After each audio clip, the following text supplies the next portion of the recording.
हमारे साथ खास मेहमानों का पैनल हमें ज्वाइन कर रहा है, लेकिन सबसे पहले मैं रुक करूंगा वायनाड का, जहां पर हमारे साथ हमारे सहयोगी रवि त्रिपाठी हमारे साथ जुड़ चुके हैं। रवि त्रिपाठी, अब तक प्रियंका गांधी अपनी मां और अपने भाई के लिए और अपने पार्टी के नेताओं के लिए वोट मांगती रही है। आज पूरी कांग्रेस प्रियंका को जिताने के लिए प्रचार में एकजुट हो रही है। जरा वहां की तस्वीर दिखाइए। तो रवि त्रिपाठी से हम संपर्क करेंगे, लेकिन आज प्रियंका गांधी के लिए बड़ा दिन है, क्योंकि आज प्रियंका गांधी अपना नामांकन दाखिल करने वाली है और प्रियंका गांधी की इस नॉमिनेशन को कांग्रेस एक शक्ति प्रदर्शन के तौर पर दिखाना चाहती है, क्योंकि आज प्रियंका गांधी के इस नॉमिनेशन के दौरान न सिर्फ राहुल गांधी और सोनिया गांधी, बल्कि कांग्रेस के राष्ट्रीय अध्यक्ष मल्लिकार्जुन खड़गे और कांग्रेस शासित राज्यों के मुख्यमंत्री भी यहां मौजूद रहेंगे। प्रियंका गांधी को यहां पर रोड शो भी करना। मैं रुक कर रहा हूं रवि आपका। रवि, सवाल यही कि आज तक प्रियंका गांधी ने अपने भाई अपनी मां के लिए वोट मांगा, प्रचार किया। आज पूरी कांग्रेस प्रियंका को जिताने के लिए, वोट मांगने के लिए एकजुट हो रही है।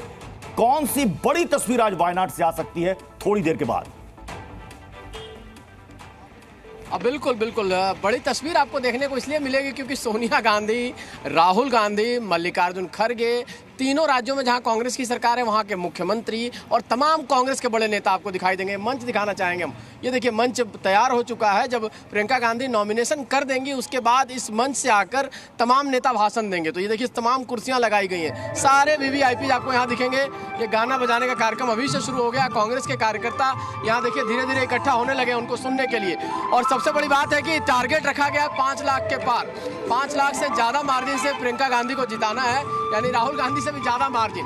और चर्चा ये है कि क्यों जिताना है। जब पूछिए तो लोग कहते हैं कि हम प्रियंका गांधी में इंदिरा गांधी का अक्स देखते हैं, उनमें इंदिरा गांधी की जैसी दिखती है, इस वजह से वो ज्यादा मार्जिन से जीतने वाली। तो तमाम सारी बातें हैं, उनको लेकर एक क्रेज है और चुनाव तो लड़ाती रही है, उनके पास एक्सपीरियंस है चुनाव लड़वाने का।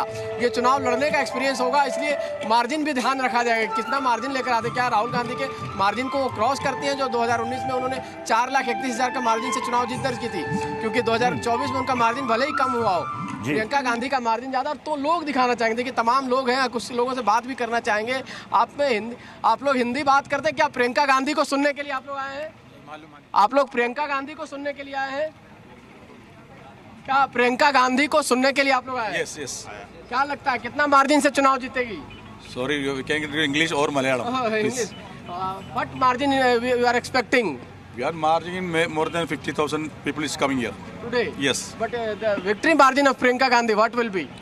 He will see the great. He see the great in the India and in world also. अच्छा। Yes. ठीक है, तो कांग्रेस के समर्थक वहां पर जुटने शुरू हो चुके हैं। और जैसा कि रवि त्रिपाठी आपने बताया कि कांग्रेस को उम्मीद है कि लगभग 5 लाख के आसपास यहां पर समर्थक जुटेंगे इस रैली में और इस भाषण को सुनने के लिए। अब मैं सीधे रुक करता हूं अपने मेहमानों का। शिवम त्यागी, बीजेपी के प्रवक्ता हमारे साथ जुड़ चुके हैं। दीपक झा, कांग्रेस के प्रवक्ता। रोहित अग्रवाल, आरएलडी के प्रवक्ता। नवीन दुबे हैं, पॉलिटिकल एनालिस्ट हैं। और अनंत विजय सर हैं, सीनियर जर्नलिस्ट। मैं दीपक झा जी आप ही के पास आ रहा हूं। सबसे पहले आज दीपक झा जी हैं हमारे साथ, जरा स्क्रीन पर लाइएगा। जी जी। हाँ दीपक झा जी, आवाज जा रही है ना आप तक?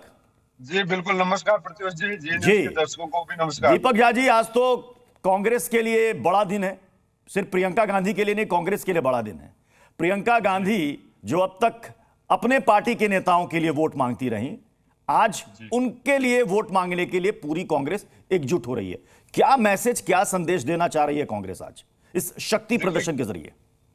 देखिए, आप ये समझिए, जो लोग परिवारवाद का आरोप लगाते हैं उनको सबक सीखना चाहिए कि प्रियंका गांधी का कितना लंबा राजनीतिक सफर रहा है, कितना मेहनत उन्होंने किया है, तब आज जाकर वो चुनाव लड़ रही हैं। तो एक आपको बिल्कुल तथ्य दिखाता है। तो प्रियंका गांधी जी के लिए, कांग्रेस पार्टी के लिए और देश के लिए, पूरा देश इंतजार कर रहा था। प्रियंका गांधी जी तो नहीं लड़ रही थी, लेकिन पार्टी का दबाव था। पार्टी चाहती थी कि प्रियंका गांधी जी उस सीट से चुनाव लड़े और प्रियंका गांधी जी ने पार्टी के कार्यकर्ताओं का, नेताओं का सम्मान रखा और उनके लिए चुनाव के मैदान में जा रही है। तो ये उत्साह देखने को मिल रहा है वायनाड की जनता में, देश की जनता में, कांग्रेस पार्टी में। और निश्चित तौर पे एक नई ऊर्जा का संचार होगा हमारी पार्टी में। दीपक जी, यहाँ पर मुकाबला किससे है वायनाड में? लेफ्ट से है या बीजेपी से? किसी से नहीं है मुकाबला, किसी से नहीं है। कोई नहीं है चक्कर में। कहाँ पड़े हैं आप? कहाँ कोई चक्कर में नहीं है। भाजपा कैसे उम्मीदवार तो खड़े हैं। नहीं कोई नहीं, उम्मीदवार खड़े कर।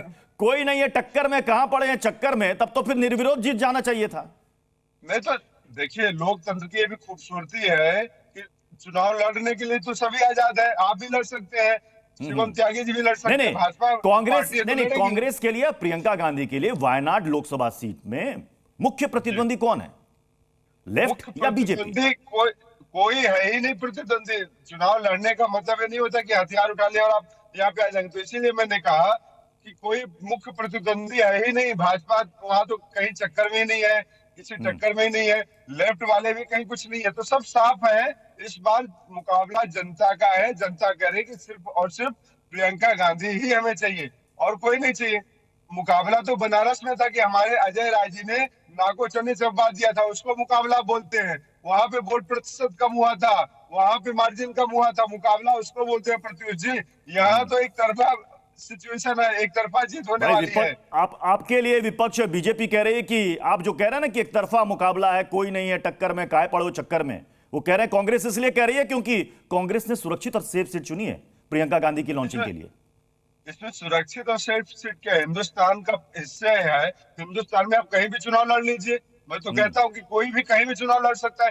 हिंदुस्तान का कोई कोना सेफ है, कोई कोना अनसेफ है। नरेंद्र मोदी जी मणिपुर तो आज तक जा नहीं पाए हैं, और नरेंद्र मोदी जी मणिपुर जा नहीं सकते क्या? अनसेफ बना दिया मणिपुर को। अमित शाह जी मणिपुर जा नहीं सकते क्या? अनसेफ बना दिया है।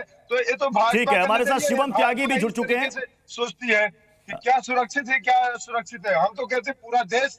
शिवम त्यागी जी, लड़की हूं लड़ सकती हूं नारा प्रियंका गांधी ने दिया था यूपी के चुनाव में, और यहां पर मुख्य मुकाबला, हालांकि दीपक जी कह रहे हैं कि हमारा तो कोई प्रतिद्वंदी है ही नहीं, लेकिन मुख्य मुकाबला यहां पर कहा जा रहा है कि नव्या हरिदास और प्रियंका गांधी के बीच में है। कितनी बड़ी लड़ाई है वायनाड में बीजेपी के लिए? देखिए प्रत्युष जी, भारतीय जनता पार्टी जहां पर भी चुनाव लड़ती है पूरी मेहनत दिल जान से लड़ती है और कोई कसर नहीं छोड़ती। चाहे वो नव्या हरिदास जी का विषय अब वायनाड को लेकर रहा हो, और चाहे कोई और भी चुनाव रहा हो। जैसे हमारे एक चुनाव लड़ते हैं वैसे ये चुनाव लड़ेंगे पूरी जी जान से और पूरी मेहनत से लड़ेंगे।